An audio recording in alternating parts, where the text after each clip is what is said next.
गुजरात राज्यातील सोमनाथ हे 12 ज्योतिर्लिंगांपैकी एक प्रथम ज्योतिर्लिंग आहे आणि आजच्या व्हिडिओत मी तुम्हाला त्या ठिकाणची संपूर्ण माहिती देणार आहे। तर व्हिडिओ शेवटपर्यंत नक्की बघा।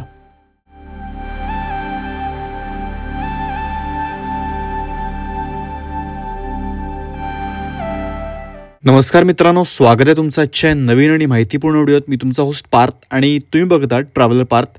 तर आज मी आहे गिरनारला आणि इथून मी जाणार आहे सोमनाथला। तर आज तुम्हाला पूर्ण सोमनाथचा व्लॉग पाहायला मिळणार आहे। तर व्हिडिओ हा शेवटपर्यंत नक्की बघा आणि जर तुम्हाला हा व्हिडिओ आवडला तर व्हिडिओला नक्की लाईक करा।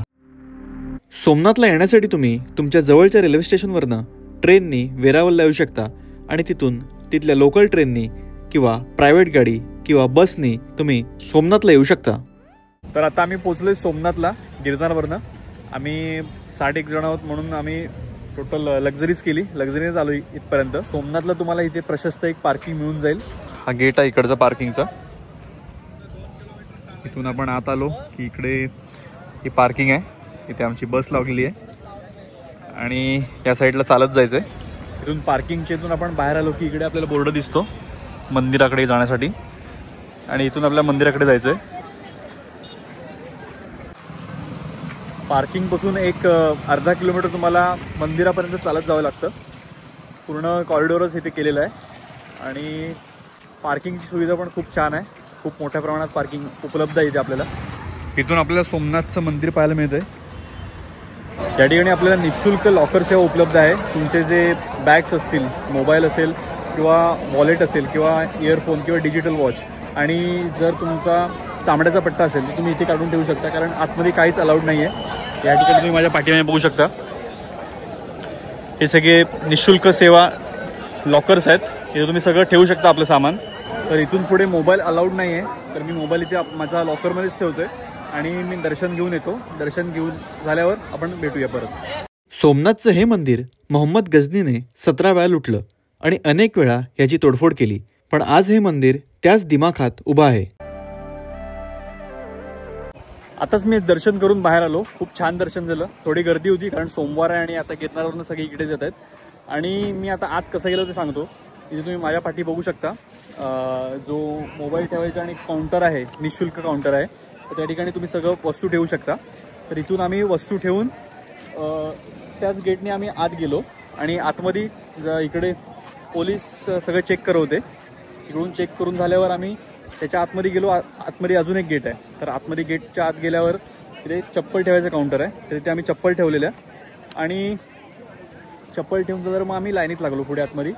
मग आमचं एक अर्ध्या तासाच्या आत दर्शन झालं। म्हणजे आज थोडी गर्दी होती कारण आज सोमवार पण आणि आता परिक्रमेला आले माणसं पण इकडे येत आहेत गिरनारवरून, त्यामुळे गर्दी होती। पण दर्शन खूप चांगलं झालं, छान वाटलं दर्शन करून। तर तुम्ही हे माझ्या पाठी मंदिर बघू शकता सोमनाथचं। इथूनच आपण व्हिडिओ शूटिंग करू शकतो। ह्याच्या आतमध्ये मोबाईल अलाउड नाही आहे आणि याच गेटने आम्ही बाहेर आलो इकडून आणि आता आम्ही इकडे जातोय। प्रसाद पण आम्ही आताच भेटला आम्हाला। प्रसाद काउंटर आहेत आतमध्ये, ते सगळं प्रसादाचं किंवा पूजेचं सामान आतमध्ये मिळून जातं तुम्हाला, त्यामुळे बाहेर यायची गरज नाही। या साईडला समुद्र आहे आणि तुम्ही इथे कुठल्याही महिन्यात आले तुम्हाला इथे गरमी भेटेल। 12 महिने इथे ऊन असतं कारण इकडे डोंगर नाही, सरळ भाग आहे सगळा, इकडे ओपन स्पेस आहे सगळी आणि समुद्र पण आहे, त्यामुळे इकडे खूप गरम होतं। आणि सर्वात जास्त म्हणजे उन्हाळ्यात, म्हणजे एप्रिल, मे, जून ह्या महिन्यात खूप गरम होतं इकडे, तर त्याची तुम्ही काळजी घ्या।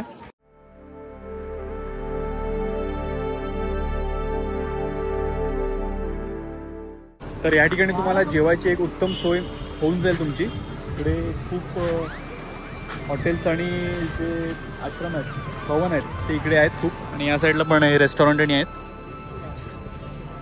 हे मंदिराच्या अगदी जवळ आहे सगळं, त्यामुळे जेवणाचं काय मला टेन्शन नाही, जेवणाचं सगळं होऊन जाईल तुमचं। तर जर तुम्हाला सोमनाथला यायचं असेल तर तुम्हाला गिरनारवरून बस मिळून जाईल किंवा तुम्हाला प्रायव्हेट गाडी करायची असेल तर ते पण तुम्ही करू शकता। त्याचबरोबर इकडे सोमनाथला येण्यासाठी तुम्ही ट्रेननी येऊ शकता, पण एवढंच आहे की तुम्हाला वेरावलला उतरायला लागेल। राजकोट किंवा अहमदाबादवरून तुम्ही ट्रेननी इकडे येऊ शकता किंवा डायरेक्ट तुम्ही कुठल्या सिटीत असाल मोठ्या दुसऱ्या तिथून पण ट्रेननी इथे येऊ शकता, पण तुम्हाला वेरावलला उतरावं लागेल कारण सोमनाथला पण आता रेल्वे स्टेशन झालं आहे, पण ते सगळ्या ट्रेन पुढे येत नाही। वेरावलवरून तुम्हाला एक सेपरेट ट्रेन करायला लागेल किंवा वेरावलने तुम्ही गाडीने पण येऊ शकता, प्रायव्हेट गाडीने किंवा बसने तुम्ही येऊ शकता। अशा तुम्हाला बरेच पर्याय मिळतील ह्या ठिकाणी येण्यासाठी। आणि इथे राहण्यासाठी पण अनेक सुविधा उपलब्ध आहेत। इथलं सोमनाथ मंदिरचं ट्रस्टचंच भोजनालयसुद्धा आहे, तिथे तुम्ही जेवण घेऊ शकता, भोजन करू शकता, प्रसाद घेऊ शकता। त्याचबरोबर इथे आजूबाजूला बघण्यासाठी अनेक गोष्टी आहेत। बाणगंगा म्हणून आहे, असे अनेक मंदिरं आहेत, तर त्या मंदिरात तुम्ही दर्शन घेऊ शकता। आम्हाला आता उशीर झाला म्हणून आम्ही घेत नाही आहोत दर्शन, पण जर तुम्ही इथे आलात तर तुम्ही तिकडचं दर्शन आणि घेऊ शकता। तर नक्कीच तुम्हाला आजची माहिती, आजचा व्हिडिओ आवडला असेल। जर तुम्हाला हा व्हिडिओ आवडला तर व्हिडिओला लाईक करा, व्हिडिओ जास्तीत जास्त शेअर करा, आणि जर तुम्ही या चॅनलवर नवीन असाल तर चॅनलला सबस्क्राईब करायला विसरू नका। आपण भेटूया पुढच्या भागात। धन्यवाद।